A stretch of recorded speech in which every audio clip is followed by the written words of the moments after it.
मन्नारा जगदीश भाई के जन्म दिवस पर इस कार्यक्रम में उपस्थित जाडोल फलाजिया और कोटड़ा से तमाम कार्यकर्ता एवं माता बहनें, आप सब लोग मिलके इस जन्म दिवस पे आए और इस परिवार ने ये कार्यक्रम रखा जो जगदीश भाई मन्नारा को अमर रखने के लिए, जगदीश मन्नारा के नाम को आगे लाने के लिए इस कार्यक्रम को रखा। सब मिलने के मेरी ओर से खूब खूब धन्यवाद जोहार करना चाहूँगा। मेरे से पहले पूरे वक्त काफ़ी सारे जगदीश भाई मन्नारा के जीवनी के बारे में बोले और कुछ बातें मैं भी बोलूँगा।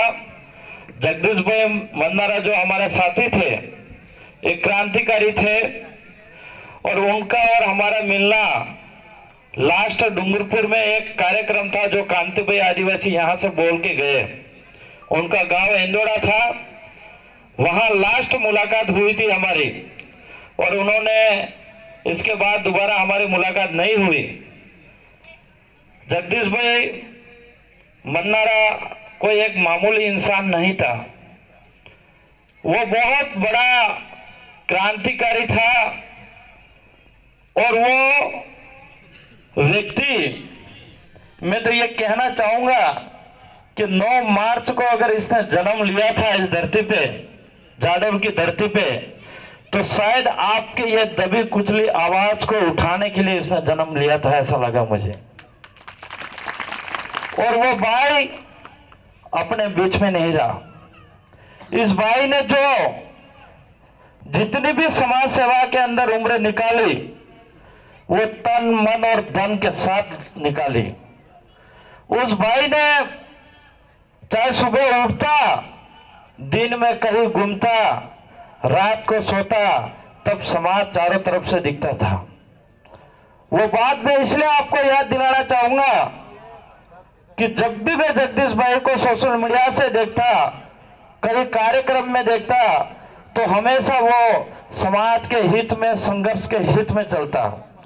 चाहे वो आपके बच्चों की शिक्षा को लेके हो, चाहे अपने इस एरिया के इस जल जंगल जमीन की हक अधिकार की बात हो, हमेशा वो आदमी जाडोल और फलाजा और कोटड़ा में एक्टिव रहता था।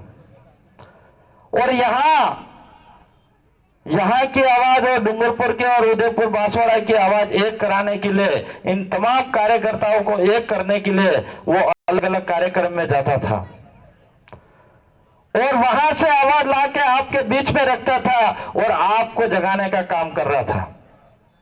लेकिन बड़ी दुख की बात यह होती है कभी कभार कि जब आज मन्नारा जगदीश भाई नहीं रहे, लेकिन मन्नारा जगदीश भाई के बीच में उन्हीं परिवार से, उन्हीं खून से कोई आदमी एक दूसरा फिर आपकी आवाज बनने के लिए आया था। लेकिन हमारा समाज उस मन्नारा भाई की आवाज भूल गए और कहीं न कहीं हमारी एकता नहीं दिखी। तो आज यहां हम लोग मासूम बन के बैठे हुए हैं। जंगल जमीन के हक अधिकार की आवाज उठाने वाले तो है, लेकिन जो भारत के संविधान के आधार पे जो विधानसभा बनी हुई है, इस सदन के अंदर आपकी आवाज रखने वाला व्यक्ति नहीं है। आज मैं आपके सामने विधायक हूं। आज मैं आसपुर विधानसभा के जनताओं को धन्यवाद देना चाहूंगा कि उन लोगों ने मुझे विधायक बना के जिता के जयपुर भेजा, तब जाके मैं आसपुर विधानसभा की आवाज को वहां पे बुलंद कर सकता हूं। और आज मैंने हर हमेशा आम जनता, गरीबों की आवाज उठाई, शिक्षा स्वास्थ्य की आवाज उठाई, जल जंगल जमीन की आवाज उठाई। हमारे पढ़ने वाले बच्चे हैं, उनकी छात्रवृत्ति नहीं आई है 2.5-3 साल के लिए, उनकी आवाज उठाई। हमारे बेनेश्वर महाकुंभ जो है वो आज तक हमारे आदिवासियों की जमीन वहां पे कोई सुरक्षित नहीं हुई, उसके लिए आवाज उठाई। वो तभी आवाज उठा पाए जब जनता ने जिता के भेजा तब। मैं आपको इसलिए याद दिलाना चाह रहा हूं यहां पे कि ये जाडोल विधानसभा के अंदर सबसे ज्यादा गरीब निवास करते हैं। और इस जाडोल में मेरे कई सारे साथी हैं जो आज टीचर है, कोई सचिव है, तो यहां पे नौकरी करते हैं। वो बताते हैं कि जाडोल के अंदर हम नौकरी करते हैं, हम उस परिवार को देखते हैं तो बहुत बड़ा दुख होता है हमको। लोगों को खाने का, रात को किस तरह से खाना खाए ऐसी कंडीशन भी कई परिवार बताते हैं। ये हमारे साथी वहां पे ऐसी कंडीशन में हमारा परिवार यहाँ जीवन यापन कर रहा है। और यहाँ पे जितने पहाड़ी इलाका दिखता है, ये पहाड़ी इलाका मैं समझ रहा हूं आज भी तुम्हारे पास सुरक्षित नहीं है। आप लोग, आपके ये जो पहाड़ दिख रहे हैं, जो जंगल दिख रहे हैं, आज भी आपके पास सुरक्षित नहीं होंगे। ये सिर्फ आप कब्जा करके बैठे होंगे, आपके खाते नहीं चढ़े होंगे। आपके पास 20-25 बीघो 30 बीघो जमीन होगी। अगर 25 बीघो जमीन आपके कब्जे में होगी तो 5 बीघो आपके खातेदारी होगी और 20 बीघो आज भी बिलाना में और चारागर में बोलती होगी। सही कह रहा हूं, गलत कह रहा हूं? इसके लिए आवाज कौन उठाएगा? आपके इस एरिया के अंदर अगर डैम बन गया तो वो डूब में चला जाएगा, तो सरकार के आदेश आएंगे, जिसके जमीन खातेदार है उसी को मुआवजा मिलेगा, जिसकी खातेदारी नहीं है उसको कुछ नहीं मिलेगा। तो आपकी जमीन अगर कागजों में नहीं होगी तो क्या मुआवजा मिलेगा क्या? इसके लिए कौन लड़ेगा? आपके इस पहाड़ बहुत बड़े बड़े पहाड़ दिख रहे हैं। इस पहाड़ में सोना भी निकल सकता है, कोयला भी निकल सकता है।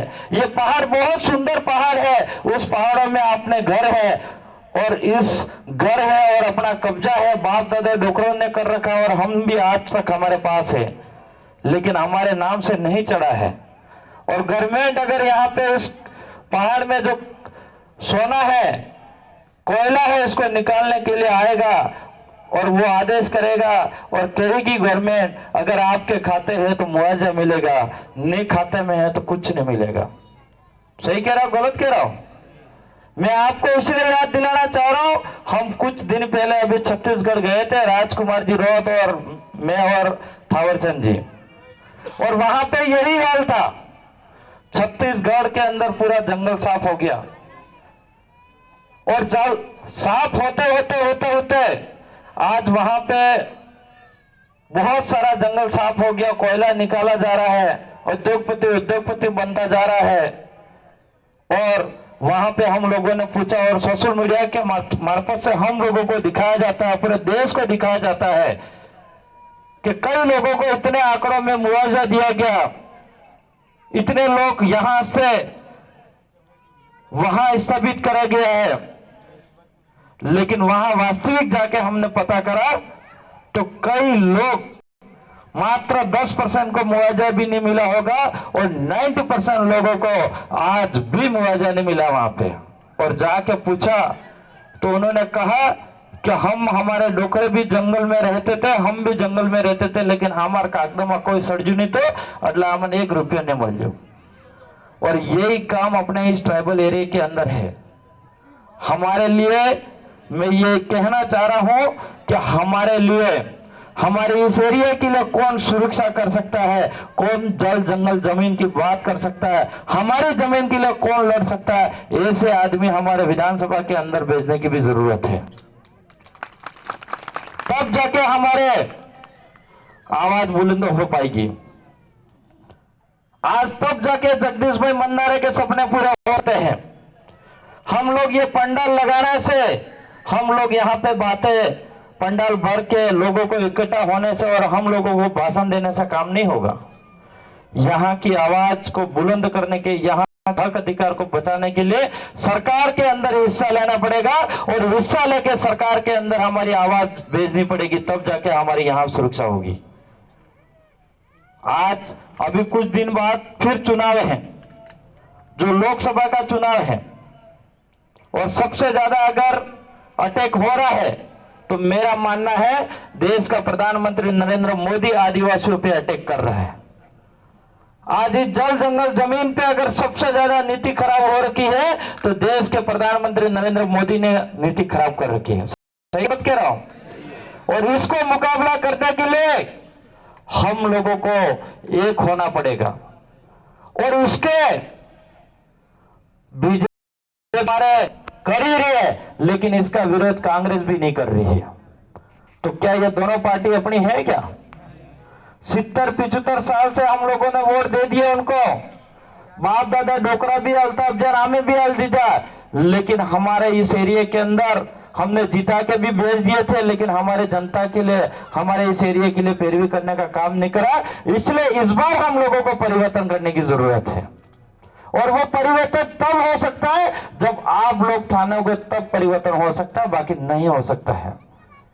मेरे को बोलने से परिवर्तन नहीं हो सकता है, लेकिन आप लोगों ने ठान लिया तो ये जरूर परिवर्तन होगा। और ये परिवर्तन एक अंगूठे से हो सकता है, कोई आपको ज्यादा नहीं करना है।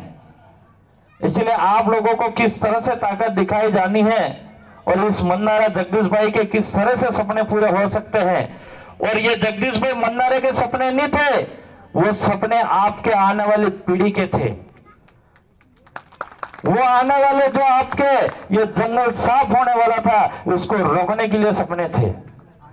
इस एरिया के अंदर बड़े बड़े डैम बन जा रहे हैं, उसको अगर डैम बनता है कि हमारे एरिया के लिए, हमारे खेतों तक पानी पहुंचाने का सपना था, तो उस सपने को पूरा करने के लिए ये सपना उनका अकेले का नहीं है, मेरा मानना है आप सबका सपना था। ये हर माँ बाप की एक उम्मीद रहती है कि मेरा बच्चा कहीं छोटा मोटा धंधा करे, नौकरी करे और अच्छा से अच्छा बिजनेस करे।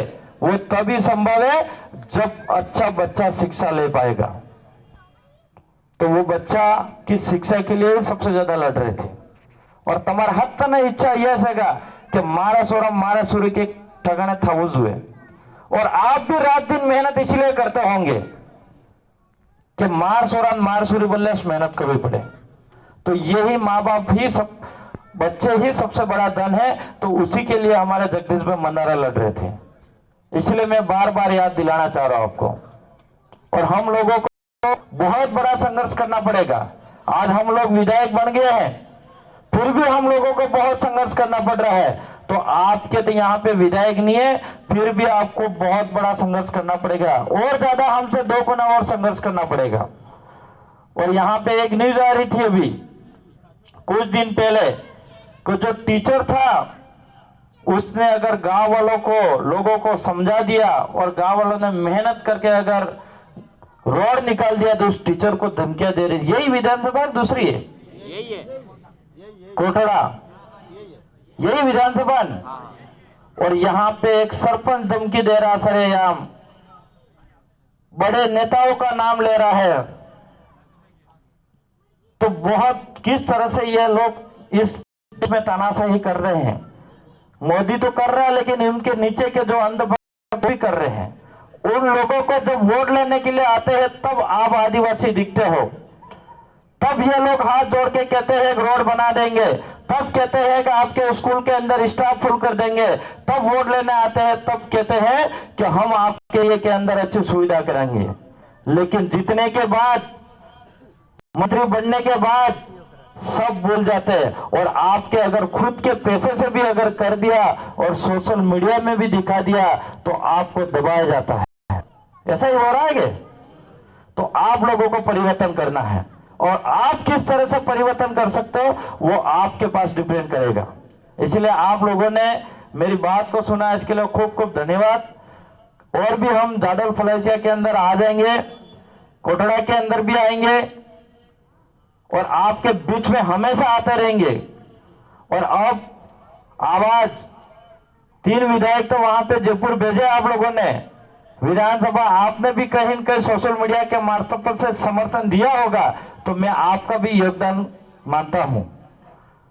लेकिन अब हमारा दिल्ली की आवाज भेजने की जरूरत है। अगर दिल्ली में हमारी आवाज गई तो मैं समझ रहा हूं पूरे देश लेवल पे आदिवासी सुरक्षित रहेगा, ये मेरा मानना है।